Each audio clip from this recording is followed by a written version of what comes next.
Uachtar an na hoscoile, ina úsla a cholachacha agus a chorda ilig, fearm fíorfáilte romh ar fad inniuh, agus tá mé anna bhuiach go bhfuil sibh an seoling in ar golúdar ar an ócáid seo, the cheola plan stratéiseach na hoscoile don bhliain fiche sa seachtaíoch. President of UCC, distinguished guests, colleagues, ladies and gentlemen, for those of you who do not know me, my name is Ronan O'Doul, Director of Strategic Planning in UCC. I would like to welcome you to the university, and we are delighted that you can join us on the occasion of the launch of our future strategic plan. Our plan, called Sustaining Excellence, sets out our direction to 2017. And I now invite the President of UCC, Dr. Michael Murphy, to introduce the plan to you. Thank you, Ronan. Good afternoon, everybody, and a big welcome to the Aula Maxima at UCC on an occasion that takes place about every 4 or 5 years, statutorily as well as sensibly.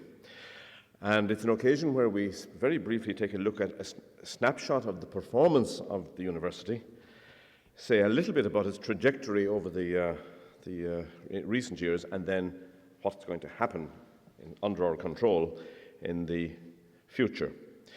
And I will conclude at the end with just a few remarks on some determinants of our likely success in the years ahead. I thank Ronan for his oversight of the process by which this plan has been devised, and I also want to say to all of you how much we appreciate inputs from countless stakeholders, some international, some national, local, Munster, Cork, and some within the university. And everybody had a view about what we do well, what we don't do well, and what we should be doing. And we try to capture all those inputs. They're appreciated. Now, we begin by finding the controls, by restating something that I set out in February 2007 when I took on this role, and that is to state that the UCC is a regional university whose task is to bring global learning to the region and to promote to the world those things that are discovered and learned here. This is a construct that was somewhat controversial at the time, but it has been adopted now by many other universities internationally, and it has been the subject of a formal study by the OECD, the concept of a high-performing regional university.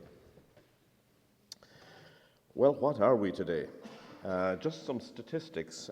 We have just under 20,000 registered students, some 18,000 full-time equivalents now, which means that we have become a fairly large institution by international standards, second largest in Ireland. About a quarter of the people who study here are graduates already, and we have become quite culturally diverse, with students from right across the globe, over 100 countries. We have still retained our commitment to adult education, which a university commitment that was first set up in Ireland here 65 years ago. We have focused a lot in the past 5 years on the scale of our doctoral provision, a feature of a university, internationally defined. We've doubled the number in the past 5 years. We have just under 3,000 staff, and we contribute roughly $750 million to the Cork economy. If a neutron bomb on the Quad this morning would diminish economic activity in Cork by that amount. We have a sense of what we are. What differentiates us? UCC is the comprehensive university for the south of Ireland. Defined internationally, we are now a research-intensive institution, and we are classified as international top tier by ranking agencies. As I've said, we are connected to the region, and we have, over the past 15 to 20 years, prioritized excellence in a selected portfolio of research excellence in areas such as food and health, energy and marine, ICT, environment, digital Irish humanities, human rights and ethics. And we are also now recognised nationally and internationally as delivering a particular form of teaching which is defined as research-led, research-informed teaching. And that's what distinguishes us from a traditional college. The mission of any university is complex. It's at least tri-dimensional. We have to focus on student learning, we have to engage in discovery, and we have to engage with our regional society. But foremost is the quality of the student experience. And in that regard, in the past year, the International Student Barometer published its 2012 data based on surveying almost 250,000 international students across the world in 240 universities or thereabouts. And UCC, in that International Student Barometer, was ranked 15th for the overall student experience. That's a measure of 80 indices of performance, a composite. Just for the record, we are thought to have the best sports facilities in Ireland, the best international office in Ireland, the best IT services, and the best graduate studies programs. And in a number of cases, we're ranked in the top 3 in the world. Our international office is highly regarded. And we are also, and this is important in Asia and other parts, we were voted the safest campus in Ireland and one of the safest in the world. I shared that because I could give you lots of measures and lots of surveys, but that's based in London, that's others looking at us. Key to that success has been the nature of the learning experience here. And we have, over the past decade in particular, promoted a particular genre of teaching. I've alluded to it already, and that is a teaching and learning experience that is research-informed and led. And I'm delighted to highlight the success of one of the key determinants of our performance, and that's NAIRTL, the National Academy for the Integration of Teaching, Learning and Research. It began about 7 years ago here. It was a partnership with CIT, Waterford, Galway and Trinity, but it was so successful that it now has been extended to all 38 higher education institutions in Ireland. And it offers consultancy across the globe to other universities, and outputs from NAIRTL have been published in 10 languages, I think, at the last count. Our teaching and learning is also delivered off-site in some 25 locations all over the country. And we have also modified the nature of the learning experience substantially over the last 5 years or so by incorporating work experience and extracurricular experiences formally in programs. The majority of our programs now offer that opportunity because graduates must leave here, as we brand them, work-ready and world-ready.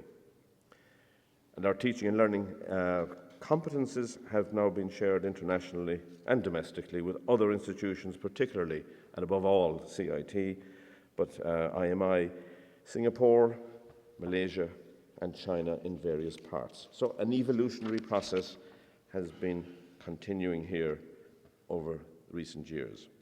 I'll celebrate one other thing about our performance, and that is in the area of equity of access. This is a hugely important social policy in Ireland, and it is a hugely important social policy in the developed world, ensuring opportunity for the wide spectrum of society. And in that regard, again, in the past 5 years, I'm very proud to say that UCC has been the best performer of all the Irish universities in ensuring social inclusion. The proportion of our students from disadvantaged backgrounds, whether social, economic, or through personal disabilities, is the highest in the country. What else can I celebrate as I continue what I call the hymn, How Great Thou Art, but which must be a feature of these occasions? I want to also celebrate what has been done to internationalise the institution in recent years. It's been an ongoing strategic goal for quite a while, but just to say that it has experienced incremental, or what's the opposite of incremental? Exponential change in recent times. Celebrating at the moment a flagship program, for example, that came out of the Farm-Lead Global Economic Summit, in fact one of its few outcomes, and that is a highly prestigious joint degree now with Asia's third highest ranked business school in Singapore, to prepare Irish kids to work in Asian business. I celebrate that we are now halfway through the establishment of a joint medical school along with Galway in northern Malaysia. I celebrate again the performance of our Confucius Institute, one of our key connections with China, which was given an award in Beijing in December as a Confucius Institute of the Year. I celebrate the scale of Asian studies, not just Chinese, Korean is in there, and Japanese. And I'm also happy to say, not on this slide, that we were this year the first Irish university to establish a program in Portuguese to enable Ireland to engage with Brazil. I celebrate the achievement of the Global Development Centre, which for the first time has consolidated all the activities in UCC to support the developing world. And there are over 100 staff actively engaged with projects in the developing world. And I celebrate the fact that we have changed the nature of the staffing in the university over the past 10 to 15 years, such that today a third of our staff are non-Irish, a third of our academic staff, which puts us into the top 100 in the world in that regard. So I'm just describing to you evolution in the nature of the institution. Given the times that we are in, I also want to set out a measure of success that is extraordinarily important to Irish society today, and that is the employability of our graduates and the performance of our graduates in acquiring employment. These are the latest data published a few weeks ago, which showed that our 2011 graduates, surveyed a year later, because that's the measure we're interested in, reported that 91% of them are either in employment or further study. This is well above average for the sector. Now, we were leading in this regard last year, but the national comparative data aren't yet available. But another interesting feature is that those data, the most recent we have, show that we have recovered to 2006 levels of performance with regard to employability among our graduates. I highlight that since we had an event like this last, that we initiated a graduate business program, the Ignite Centre. Some of the mentors and peers are here, and some 27 small graduate businesses have been established in the past 2 years. 9 startups from UCC Research since 2009, and I suppose that's a modest number of jobs at this point, but it's a beginning. And we have also introduced formal and very specific entrepreneurship education that is available to any and all students across the university. And our employer performance in surveys indicates that we are in the top 1%, because remember, there are 16,000 institutions called universities in the world, and if you're better than 160, you're in the top 1%. And they're the data that we have most recently seen. So I've talked about teaching and learning, I've talked about the student experience. I haven't said anything about research yet, and I want to set out the 5-year achievements. The old measures, research publications, have continued to improve, up 30%, and the citation rates, in other words, the importance attached to them by the global academic world, measured by citations per paper, also up by 30%. We've doubled research income from the EU. That's of necessity, because the Irish sources are not as flourishing as they used to be. And so we have an excellent example of humans following incentives, and where the opportunities exist, we follow them. Research income has held up, notwithstanding the demise of the Tiger. It's roughly 80 million a year at the moment, and over a quarter of it is now from non-exchequer sources, and that's a substantial change and improvement.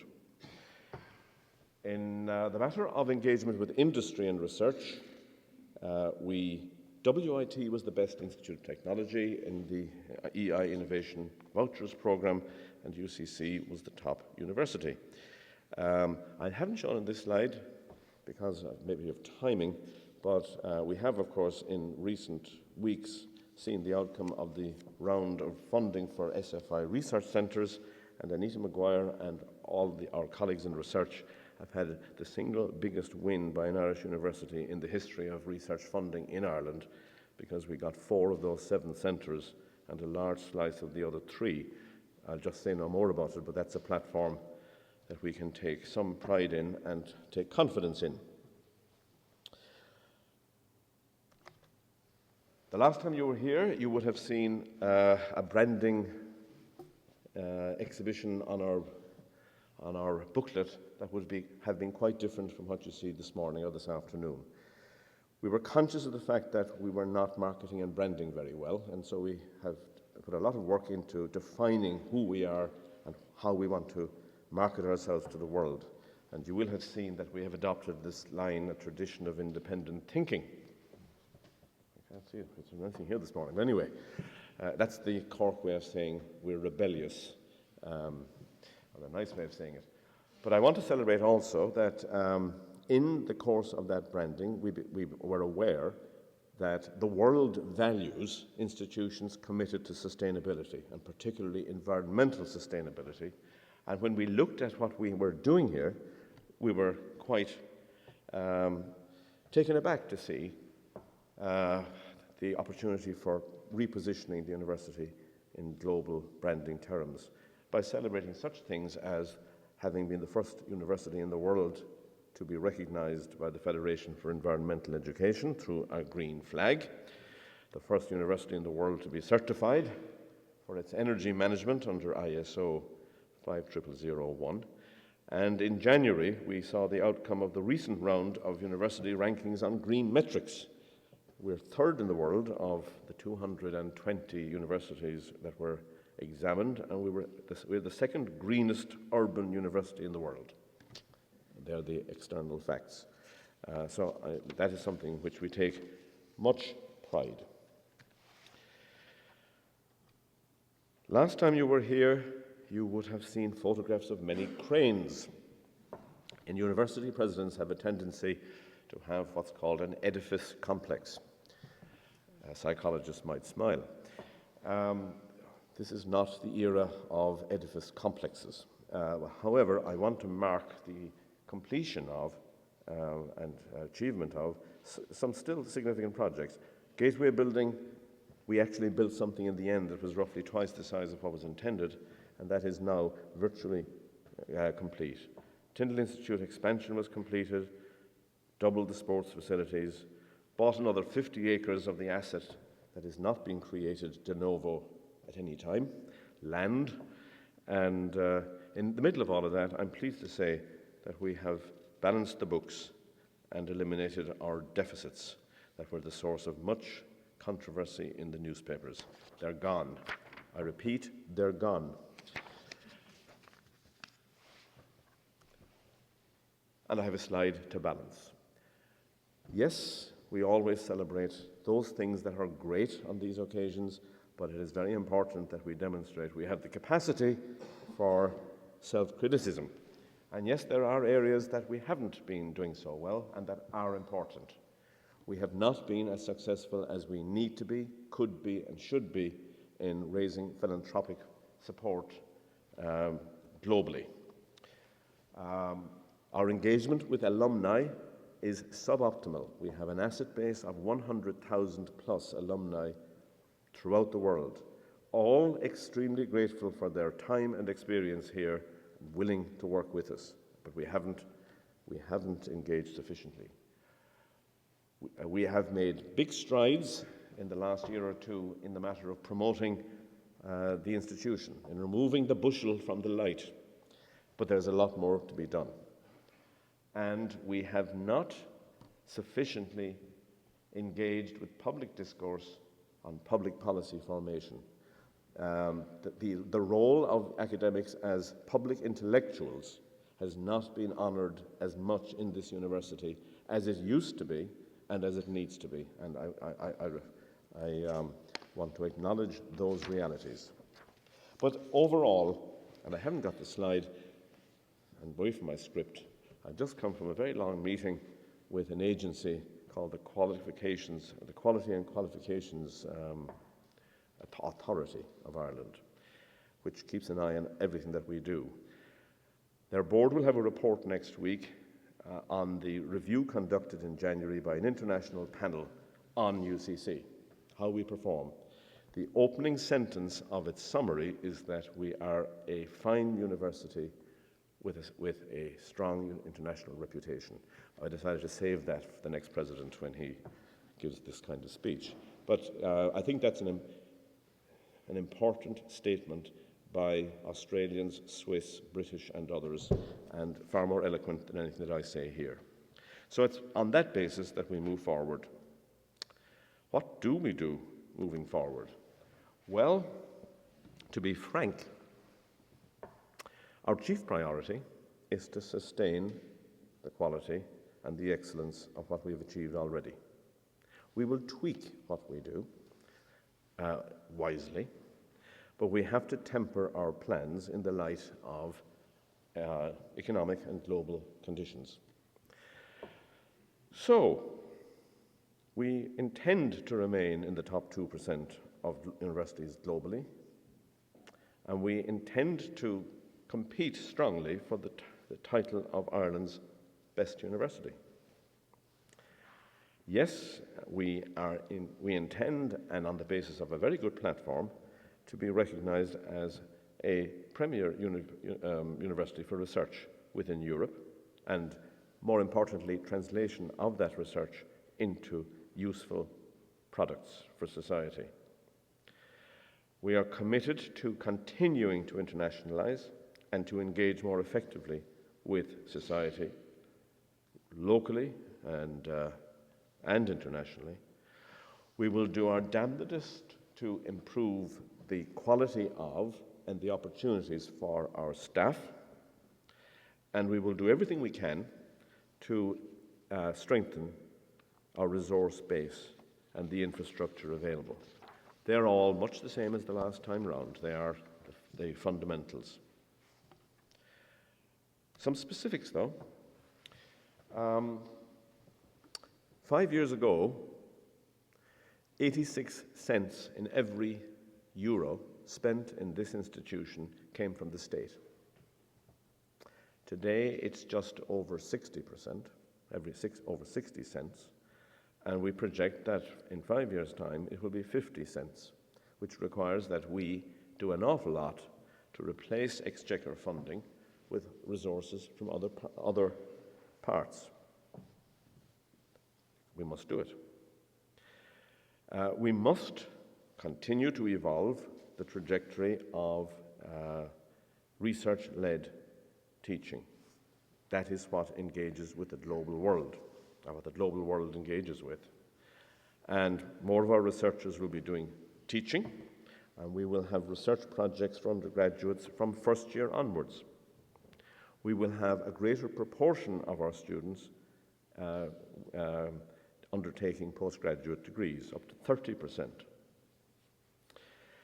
We will do certain things to improve the student experience. We intend to construct a hub building to integrate student services and to support new means of student learning, and half the funding for that is already in place. We want to extend placement opportunities to every programme, and we will certainly continue to lead in the access agenda, and we will raise our performance in retaining students from a first-year retention rate of 91 to 93%. Efficiency is important. We will invest in technology to enhance learning, partly because we are going to have fewer staff for more students, and partly because this is the means by which we can project learning here across the globe, creating new opportunities. We will restructure the disciplines in the Commerce faculty into a business school that will be more dynamic, collaborative, and innovative than what we currently enjoy. We will do things to enhance the return from research investment. We play a role in attracting FDI at present, but we can do more in that regard by marketing the quality of our innovation here.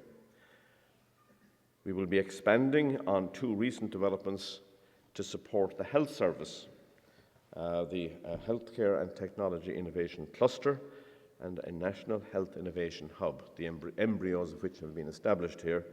But this is part of the national mission to translate or to transform the health service from an entity that is thought to be a consumer of resources to an entity that can create resources, as we see in other countries.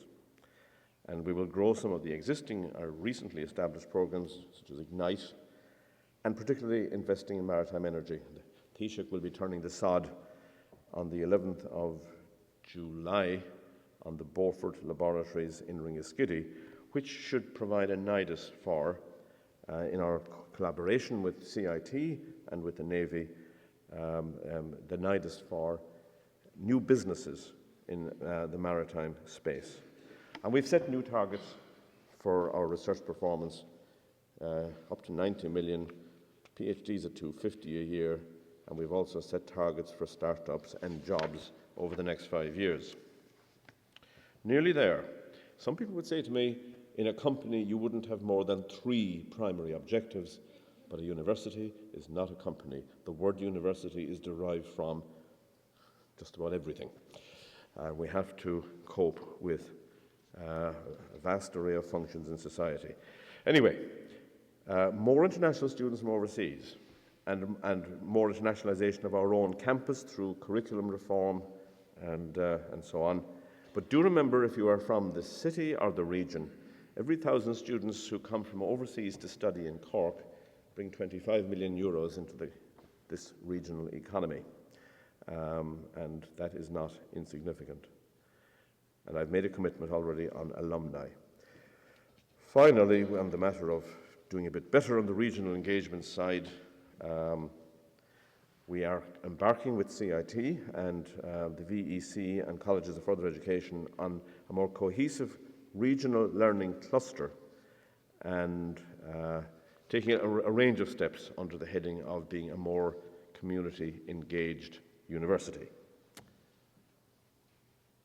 All right, so is it going to happen? Well, of course it will happen, but I have 2 comments to make about conditions that are relevant. Statement. Though you mightn't believe it from the media that you read or political discourse, the Irish universities, objectively assessed internationally, provide a quality of education that is amongst the highest in the world. Full stop. In the last 6 months, the OECD reported that the economic return to society and the enhancement of personal lifetime earnings arising from spending on university education, the returns in Ireland are among the highest in the developed world. In other words, the bang for the buck from investment in university education in Ireland is among the best in the world. I'm not saying it, the OECD said it. Now, come back in from the Irish university sector to UCC. Over the past 5 years, we have established our position and retained it for a number of years in the top 2% of universities globally. Only Jack Charlton did that in any other sphere of Irish endeavour, I would recall, and the IDA. In several areas of research, we're among the world's top performers, and the student experience here in the opinion of our students, is excellent, and in the eyes of international students, is among the best in the world. I've shown you the data, externally adjudicated. And there are some things we could do better. And we're setting them out in our plan, and we will do them. But many of the things we wish to do better won't be easily achieved in current circumstances. The reality is that the most recent IMF report on the Irish economy tells us that we will restore economic capacity to levels that we believed we had 5 years ago in about 10 years' time. So in the meantime, exchequer-derived funding will be scarce, and sustaining excellence is ambitious. Sustaining it is ambitious. We must earn our resources now from places other than government, but that requires radical change to the manner in which universities are governed in this country. Time and again, the international reports attest to the importance of operational autonomy as a critical determinant of the success of universities. The world is replete with the evidence. 4 years ago, the European Universities Association, which council I sit on, analysed university autonomy across Europe. We scored number 1 in academic freedom, most notably the legislative protection enjoyed by university staff to express their views unhindered, and I wish they expressed them a bit more. But under the headings that impact performance, that is, freedom to manage staff and resources to meet the ends of the university, we were positioned in the middle of the field. Since then, we have eliminated some of the most fundamental tools to manage a university to international standards. If the EUA study were conducted today, we would be among the lowest group of Southern European universities. In the next 5 years, if we are to compete as political rhetoric requires and headline writers require, if we're to compete for staff, for students, for philanthropic investment, for research funds internationally, we have to have the governance arrangements, the performance management tools, the flexibility available in the United Kingdom, or the Netherlands, or Singapore, or Australia. And the funny thing is that every single one of the conditions I've mentioned are under the direct control of government and its agencies. I have shown what we can do because we have done it over the past 5 years, and I believe that we're entitled to the trust of government to sustain excellence in future years without the shackles of a suffocating bureaucracy. And I hope you think carefully about the meaning of those words, because I want to be able to stand up here in 5 years to show that we have achieved, having been given the tools to so do. So a final slide. During the next 5 years, we will celebrate the bicentenary of George Boole, a man who sat in Grenville Place, looked out over the flooding River Lee, observing that it flooded from both sea and river, particularly when conditions were met, and he wrote The Law of Thoughts, which is the basis for, or at least the key building block of modern computer science, Boolean algebra, a Cork-based ingenuity shared with the world.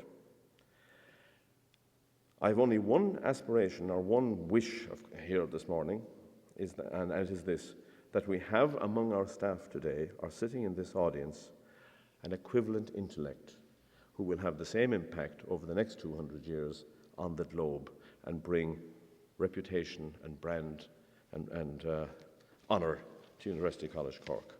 So that's the trajectory, that's where we are, and that's where we hope to be going, conditions being fair. I thank you very much for joining us for the publication of what I would regard as an admirably brief text, which I hope will feature, as the last one did, in the Henley MBA case studies, where our last one, the students were advised that they should contrast the University College Cork strategic plan with that of Nokia. Let's see what the next one will be compared with. Thank you very much.